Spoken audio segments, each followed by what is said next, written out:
Hello and welcome to all. कैसे हैं आप सब लोग। मैं यूनुस खान। आज हम अपने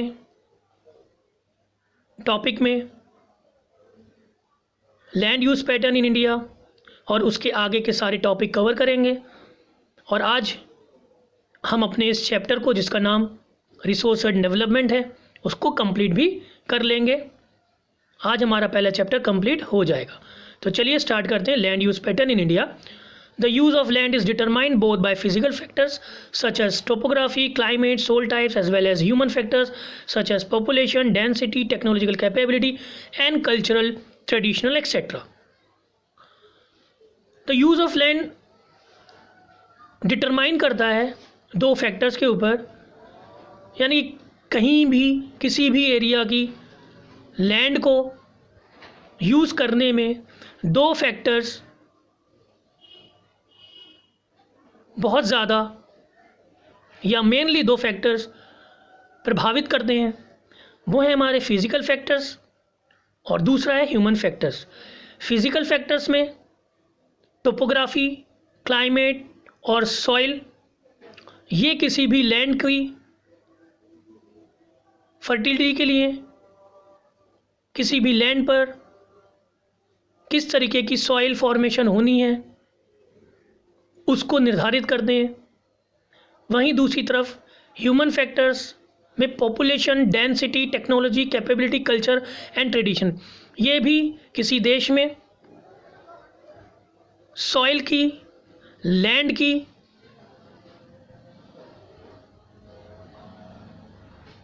फर्टिलिटी को डिटरमाइन करते हैं। Total geographical area of India is 3.2 million square kilometre.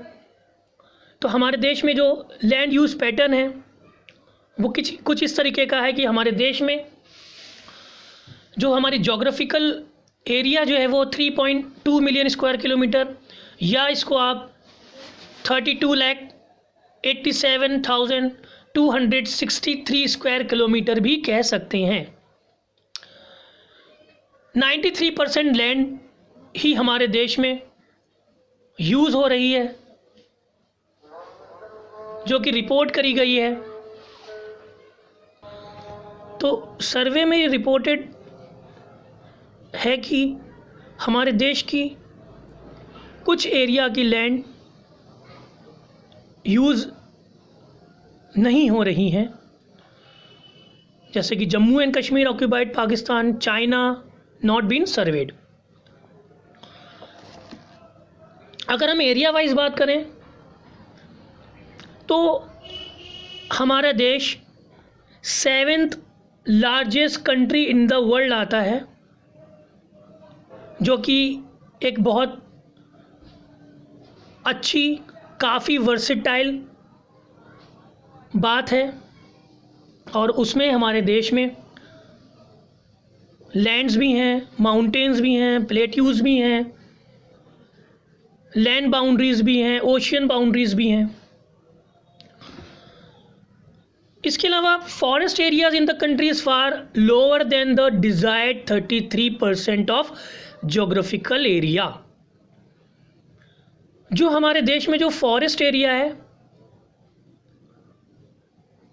वो डिज़ायर्ड 33% डिज़ायर्ड है, ज़रूरत के मुताबिक कह सकते हैं, या जो एक डिज़ायरेबल है 33%, उसके मुकाबले कम है। अप्रॉक्स 23% हमारे पास फॉरेस्ट एरिया है, जो कि अच्छी बात नहीं है।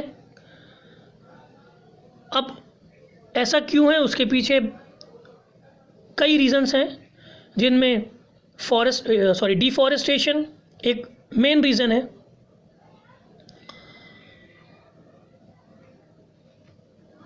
There are many ways to the fingers of these forests depends upon it. A part of the land is termed as wasteland, put together non-agriculture uses। तो हमारे पास ऐसी बहुत सारी लैंड हैं जो एग्रीकल्चर पर्पज़ के लिए यूज़ नहीं हो रही हैं, बैरन लैंड है। ये हम ऊपर वाले टॉपिक्स में पढ़ चुके हैं, इससे पहले वाले टॉपिक्स में पढ़ चुके हैं। तो अब हम देखते हैं यहाँ पर हमारा न्यू टॉपिक, जिसका नाम है लैंड डिग्रेडेशन एंड कंजर्वेशन।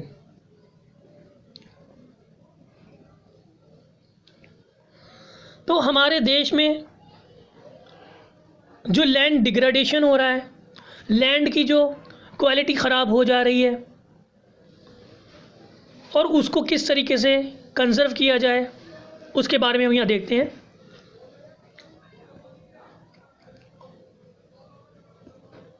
एक रिपोर्ट में ये बात देखी गई है कि हमारे देश की लगभग 130 हेक्टेयर लैंड जो क्या है वो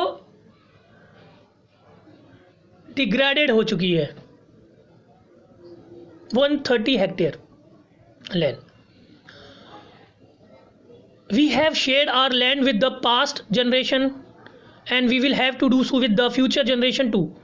95% of our basic needs for food, shelter, clothing, तो 95% हमारी जो ज़रूरत की चीज़ें हैं वो हमें लैंड से ही मिलती हैं, लेकिन फिर भी हम लैंड को ओवर यूज़ कर रहे हैं, जिसकी वजह से जो ह्यूमन एक्टिविटी है वो हमारी लैंड को डैमेज कर रही है, जिसमें से कुछ human activities like deforestation, grazing, mining, quarrying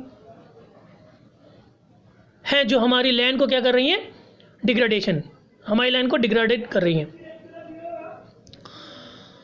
mining किस तरीके से कर रही है, ओवर ग्रेजिंग किस तरीके से कर रही है, ये आप पढ़ सकते हैं। अब बात आती है कि लैंड को किस तरीके से कंजर्व किया जा सके। तो लैंड को कंजर्व करने के लिए एफॉरेस्टेशन, कंट्रोल ग्रेजिंग, ग्रेजिंग को कंट्रोल करना पड़ेगा, प्रॉपर मैनेजमेंट, फैसिलिटीज़ प्रोवाइड कराना, कंट्रोल माइनिंग, है ना, proper discharge and disposal of industrial influence, जो भी इंडस्ट्री से निकलने वाला जो वेस्ट मटेरियल है। ये कुछ तरीके हैं जिनके थ्रू हम लैंड को कंजर्व कर सकते हैं। चलिए next, soil as a resource. अब soil top most of the layer of the earth, जो कि कल्टीवेशन के लिए, जो कि एग्रीकल्चर के लिए बहुत ज़्यादा ज़रूरी है। Soil is the most important renewable natural resource. It is a medium of plant growth and support different types of living organism on the earth. The soil is living system. It takes million of years to form soil up to a few centimeter depth. तो अगर 1 centimetre, अगर हम soil की बात करें कि 1 centimetre soil को दोबारा से रिन्यू होने में मिलियन ऑफ ईयर्स लग जाते हैं, है ना। तो किस तरीके से हमें सॉइल को सेव करना है, कंजर्व करना है। Relief, parent rock, bed rock, climate, vegetation, other forms of life and time are important factors in the formation of the soil. तो soils की formation के जो factors हैं वो हमने यहाँ देखे कि factors of soil क्या है, relief है, parent rock है, climate and vegetation है, change in temperature etc. ये कुछ हैं जो soil को क्या करते हैं, form करते हैं। अब यहाँ पर 1-2 वर्ड्स हैं जिसमें रिलीफ हैं, जिनको नहीं पता रिलीफ का मीनिंग क्या है। रिलीफ का मीनिंग कुछ नहीं है, बस वही जो हमारे पास प्लेन्स हैं, प्लेट्यूज हैं, माउंटेन्स हैं, यानी कह सकते हो कि स्ट्रक्चर ऑन द अर्थ, जो अर्थ का जो स्ट्रक्चर है वो हमें 3 फॉर्म में मिलता है देखने को, प्लेन्स, माउंटेन, वो हमारा कहलाता है रिलीफ। और पेरेंट्स रॉक की अगर हम बात करें तो पेरेंट्स रॉक का मतलब जो ओरिजिनल रॉक है, ओरिजिनल रॉक जैसे कि अगर हम बात करें क्लेई सॉइल, हम अभी टाइप्स ऑफ सॉइल पढ़ेंगे उसमें देखेंगे क्लेई सॉइल। तो क्लेई सॉइल किससे बनती है, क्लेई सॉइल का जो ओरिजिनल रॉक है वो क्या है, क्ले है ना, यानी कि क्ले से क्लेई सॉइल बनती है।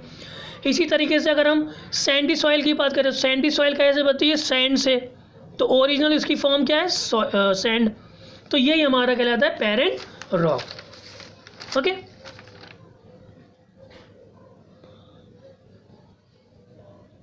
चलिए नेक्स्ट हम देखते हैं क्लासिफिकेशन ऑफ सॉइल। तो सॉइल्स को हमारे देश में डिफरेंट टाइप्स में क्या किया गया है, क्लासीफाई किया गया है, जिसमें हम देखेंगे एल्यूवियल सॉइल पहले। अब एल्यूवियल सॉइल मोस्टली हमारे कहाँ, नॉर्दर्न प्लेन में देखने को मिलते हैं, है ना। जो भी हमारे नॉर्दर्न प्लेन्स हैं वो एल्यूवियल सॉइल से बने हुए हैं, और ये कुछ डेल्टास बनाते हैं, यानी कि कुछ डेल्टा के एरिया हैं, डेल्टा में फाउंड होते हैं, डेल्टा में फाउंड होती है एल्यूवियल सॉइल। अब डेल्टा क्या होती है, डेल्टास क्या होते हैं ये आप छोटे क्लासेस में पढ़ चुके हैं, लेकिन फिर भी मैं एक बार बता दे रहा हूँ कि जब रिवर्स बहती है और एक रिवर आगे जा कर के जब वो डिवाइड हो जाती है, बट जाती है, और बटने के बाद जो वो मैदान बीच में एक फॉर्म करती है, एक लैंड फॉर्म क्रिएट करती है, वो हमारा कहलाता है डेल्टा। तो उसी डेल्टा में ये हमें एल्यूवियल सॉइल देखने को मिलती है।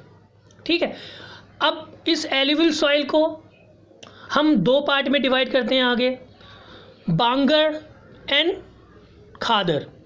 बांगर क्या है, बांगर है ओल्ड एल्यूवियल सॉइल, और खादर क्या है, new alluvial soil. Old alluvial soil में बड़े बड़े कंकर या नोड्यूल्स हमें देखने को मिलते हैं, नोड्यूल्स, और खादर में हमें छोटे नोड्यूल्स, छोटे छोटे कंकर देखने को मिलते हैं या पाए जाते हैं इसमें। नेक्स्ट है हमारे पास alluvial soil, sorry black soil. Black soil क्योंकि देखने में ब्लैक होती है, कलर में ब्लैक होती है, और इसको हम रेगूर सॉइल भी कहते हैं, ये इंपॉर्टेंट है, इसको आप नोट डाउन कर लीजिएगा। और ये कॉटन की एग्रीकल्चर के लिए सूटेबल मानी जाती है।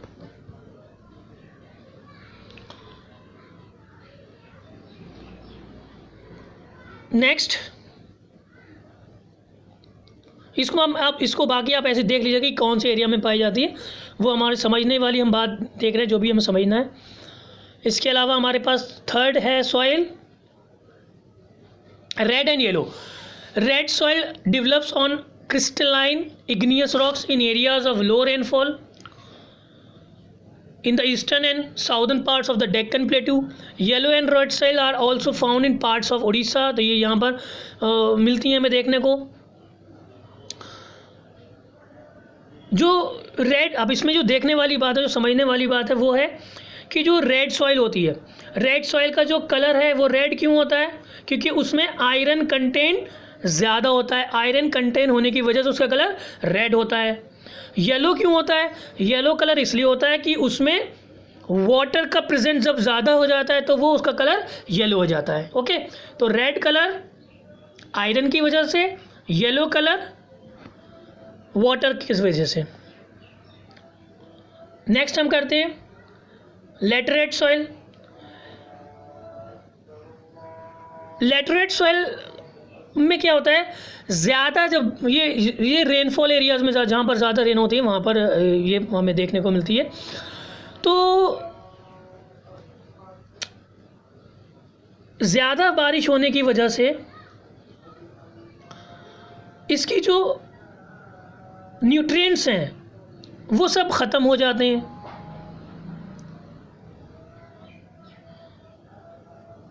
तो इसमें एग्रीकल्चर करने के लिए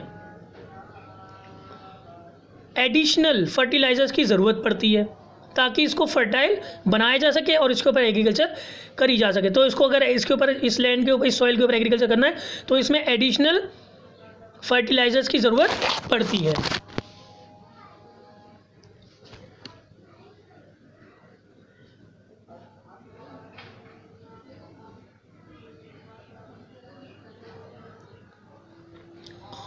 नेक्स्ट देखते हैं हम एरिड सॉइल। इसमें Arid soil range from red to brown in color. They are generally sandy in texture and saline in nature. इसमें रेत होती है देखने को मिलती है, इसमें सेलाइन ज़्यादा होता है यानी कि इसमें नमक की मात्रा होती है. इन area the soil very common salt and obtain by evaporating of water, है ना. तो इसमें जो मॉइस्चर, जो ह्यूमस होता है वो बहुत कम होता है. ह्यूमस मीन्स जो लिविंग कंटेंट है वो कम होते हैं, इसलिए ये ज़्यादा फर्टाइल नहीं होती है ना. चलिए अब देखते हैं हम soil erosion and soil conservation. तो removal of the top layer of the soil वो हमारा कहलाता है सॉइल इरोजन. अब इसके बहुत सारे रीजंस हैं सॉइल के. ओवर ग्रेजिंग हो गई, विंड हो गई, वाटर हो गया, ग्लेशियर हो गया. ये क्या होता है, ये हमारे सॉइल को क्या कर देता है, इरोड कर देता है ना. तो ये कुछ हमारे रीजंस थे, फैक्टर्स थे सॉइल इरोजन के. अब सॉइल इरोजन्स को किस तरीके से कंजर्व किया जाए, इरोड होने से बचाया जाए. देखिए एक बात समझिए छोटी सी. अभी हमने ऊपर पढ़ा था, देखा था कि एक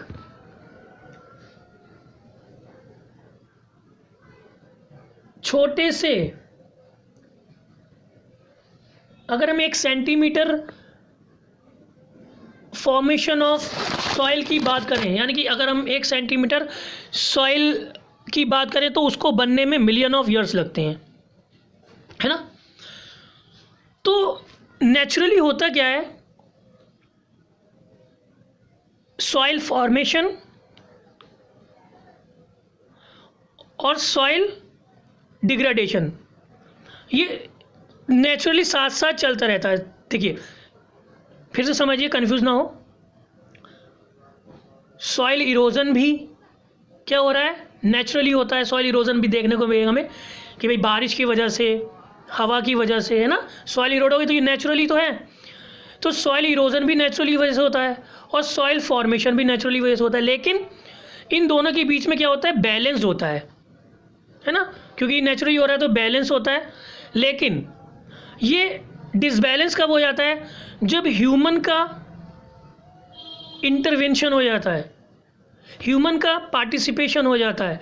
जब इसमें ह्यूमन इन्वॉल्व हो जाता है और वो सॉइल का मिसयूज़ करने लगता है, ओवर यूज़ करने लगता है. लाइक उसने सॉइल से क्या बनाई, ईंटें बनाना शुरू कर दी, ब्रिक्स बनाना शुरू कर दी, है ना, फार्मिंग ज़्यादा करना शुरू कर दी. तो उससे क्या हो रहा है, सॉइल जो हो रही है वो क्या हो रही है, मिसयूज़ हो जा रही है. ठीक है. तो ह्यूमन के इंटरवेंशन की वजह से सॉइल क्या हो रही है, वो डिस्टर्बेंस हो जा रही है, डिस्टर्ब हो जा रही है, अनबैलेंस हो जा रही है. तो इसीलिए अब कुछ सॉइल पैटर्न्स को अपनाया गया, कुछ सॉइल यूज़ किया गया सॉइल्स का, ताकि इस सॉइल इरोजन को सेव किया जा सके. उसमें हमारे पास counter ploughing, terrace farming, shelter belt बनाए गए और स्ट्रिप फार्मिंग की गई. ये सब फार्मिंग एरियाज में बनाए गए ताकि सॉइल को इरोड होने से सॉइल को कंजर्व किया जा सके. तो काउंटर प्लोइंग एक नए तरीके की फार्मिंग जो हिली एरियाज में पानी के फ्लो को कम करने के लिए की जाने लगी. हिली एरियाज के चारों तरफ अपोजिट डायरेक्शन में क्रॉपिंग की गई और प्रोडक्शन किया गया. ये हो गई हमारी काउंटर. तो काउंटर बना दिए गए, यानी कि काउंटर प्लोइंग का मतलब माउंटेनियस एरियाज में, हिलीज एरियाज में, हिली के चारों तरफ फार्मिंग की गई अपोजिट डायरेक्शन में, ताकि जो पानी सॉइल को बहा करके ले जाता था, वेस्ट कर देता था, इरोड कर देता था, वो बचाया जा सके. टेरेस फार्मिंग, टेरिस को हम जैसे इंग्लिश में अगर हम बात करें नॉर्मली भाषा में समझने के लिए, छत को हम टेरिफ कहते हैं. तो ये भी हिली एरियाज़ में होती है। यहाँ पर क्या होता है, माउंटेन्स को स्ट्रिप्स, छत या सीढ़ियाँ नुमा बना दिया जाता है और उसके ऊपर फार्मिंग की जाती है। ठीक है, तो यहाँ पर फार्मिंग की गई, तो जब पानी माउंटेन से जब बिल्कुल सीधे तेज़ अभी तक आ रहा था और वो पूरी की पूरी क्रॉप को, पूरी सॉइल को वेस्ट करके चला जा रहा था, लेकिन अब जब स्ट्रिप्स बना दी गई, सीढ़ी नुमा बना दिया गया, तो छत सी बना दी गई माउंटेन के ऊपर, तो पहाड़ों को काट करके, तो उस पर क्या हो गया, उस पर फार्मिंग होने लगी, तो पानी के बहाव को कम किया जा सका, जिससे कि फार्मिंग की जा सकी। बेसिकली टी वगैरह के लिए सॉइल ही इस एरियाज़ में फार्मिंग की जाती है। नेक्स्ट हमारी शेल्टर बेल्ट। तो शेल्टर बेल्ट में क्या है, जो एक फार्म लैंड है, उस फार्म लैंड को चारों तरफ से बाउंड्री कर दी गई। ठीक है, चारों तरफ से उसकी बाउंड्री कर दी गई, बड़ी बड़ी ट्रीज़ वगैरह लगा दी गई, पेड़ लगा दिए गए। उससे क्या होता है, उससे तेज़ हवा से जो सॉइल इरोड होती है वो हवा को रोक दिया गया, हवा की तेज़ी को रोक दिया गया और उससे सॉइल इरोड होने से बच गई। नेक्स्ट है हमारा last, strip farming. Strip farming में क्या, छोटे छोटे जो लैंड फॉर्म्स हैं, उसमें लैंड फॉर्म्स हैं छोटे या बड़े, उसको क्या कर दिया, उसमें स्ट्रिप्स बना दी गई, उसमें खाने नुमा बना दिए गए और उनके चारों तरफ छोटे मोटे पौधे वगैरह, छोटे मोटे पत्थर कंकड़ लगा दिए गए, ईंट लगा दी गई। उससे क्या होता है, उससे एक तो हवा की स्पीड्स भी कम हो रही है, दूसरा जो पानी के ज़रिए जो सॉइल की फर्टिलिटी थी वो बह करके चली जाती थी, वो भी सेफ हो गई। तो आज का चैप्टर हमारा कवर होता है, ख़त्म होता है। मिलते हैं नेक्स्ट चैप्टर के साथ, तब तक के लिए thank you, bye bye, have a nice day, stay home, stay safe.